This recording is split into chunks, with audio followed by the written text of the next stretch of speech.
Hi again, Mark here from Talking Bass. So you'll probably see the cycle or circle of fourths mentioned many times when discussing key signatures, or more commonly in exercises as a way of practicing them in every key, especially when you're talking about guitar and bass. I've already done lessons on the circle of fifths and fourths, and you might have even seen me describe a quick way of learning the cycle by note in some of the live hangs. I'll link to some of the lessons on the circle of fifths and how it applies to everything in music in the description below. But today I'm going to give you a very specific lesson on how to memorize the cycle of fourths in about 20 seconds. Okay, so the cycle of fourths is simply a listing of notes that move up by successive perfect fourth intervals. So as an example, if we start on a C and then we work up a perfect fourth above, we find an F. So just think of moving up through a major scale 4 notes. 1, 2, 3, 4. So there we go. There's the F. Then from the F, we move up another perfect fourth and we find a B flat. So far we have C, F, B flat, and then if we take a B flat, we move up another perfect fourth, we get an E flat, and you just carry on like that. So we get C, F, B flat, E flat, A flat, D flat, G flat, B, E, A, D, G, and then we're back to C. Because that sequence of notes works through every chromatic note, we can use it as a great order for running scales and arpeggios and exercises and, pretty much anything without it just being a case of moving up a fret, up a fret, up a fret. So, if you took a major scale, and then worked it chromatically, you're just working up the fretboard. Instead of that, we're actually having to think, and we work through every key. So C, F, etc. On the face of it, that cycle can seem hard work to memorize because you have to constantly think of those consecutive fourths. So here's my quick guide to learning the cycle starting on C. Split it into 3 parts. First, we have C and F, so just think cycle of fourths. So cycle C, fourths F, so C and F.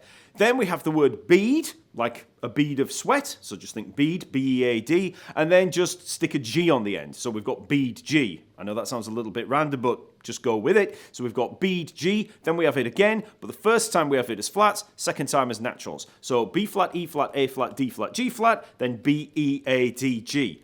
And that's it. So C, F, cycle of fourths, bead G as flats, bead G as naturals. C, F, B flat, E flat, A flat, D flat, G flat, B, E, A, D, G. Done. Next, it's just a case of committing that to long-term memory so we can run some scales and arpeggios through it. So let's try running a major scale through the cycle. So first of all, let's just find the notes on the bass in a low position on the E and A strings. So if we were to work through the cycle, we're going to have C, so find a C. There we are, 3rd fret of the A string. Then F, okay, here's an F. Then a B flat, there's a B flat. E flat, well, we can't play one on the E string, but we can play one on the A string. We could play this one down here, but like I said, we're just sticking to the E and A strings. So E flat, then A flat, D flat, G flat, then B, E, could play down here or up here, A, D, G, and C, okay? So the important thing to mention here is that you have to avoid looking for patterns. Don't look for shortcut hacks like, up a string or down a string and then down so many frets, looking for patterns. Look for each note separate from the others. Don't relate them to each other in any visual way. So that's a pretty good note finding exercise in itself. Next, you can just try playing major scales from each of those notes. So you begin on C, F major, B flat major, E flat major, A flat, D flat, G flat, B, E, A, D, G, and we're back to C. Next, let's try another note finding exercise by just sticking to a single string. So if we start with the E string and then we just find each note in turn, look for a C. Where's there a C? Okay, there's one here at the 8th fret. Okay, then look for an F.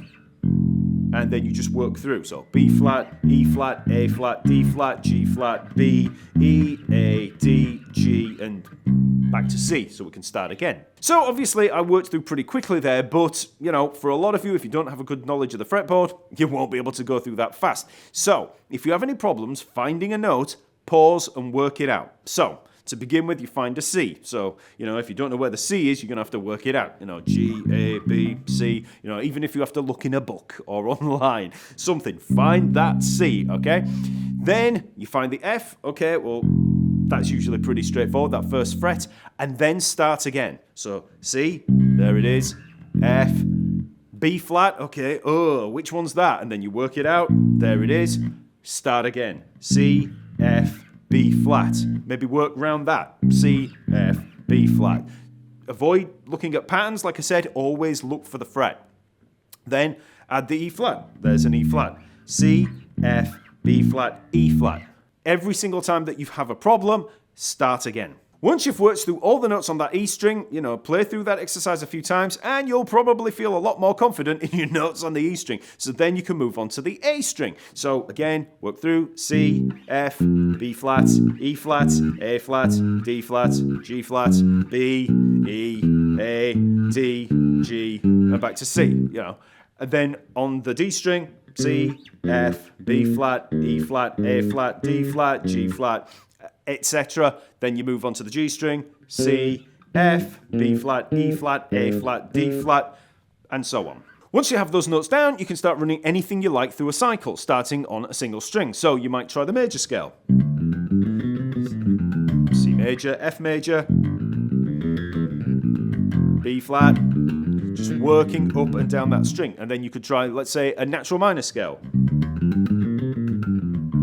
F, etc. Okay, so that's the cycle of fourths. Remember to like the vid. If it's helped, hit the subscribe button and let me know in the comments what other things you'd like me to help with, especially when it comes to practice or learning music theory stuff like this. Also, remember to visit the website where you'll find over 600 free bass lessons in the lesson map, all organised for ease of navigation. And sign up for free to the Talking Bass membership, where you'll find a community of over 120,000 bass players, all making use of the many practice resources, the courses, the forums, the chat rooms, and everything else. It's free to join, so check it out, and I'll see you next week.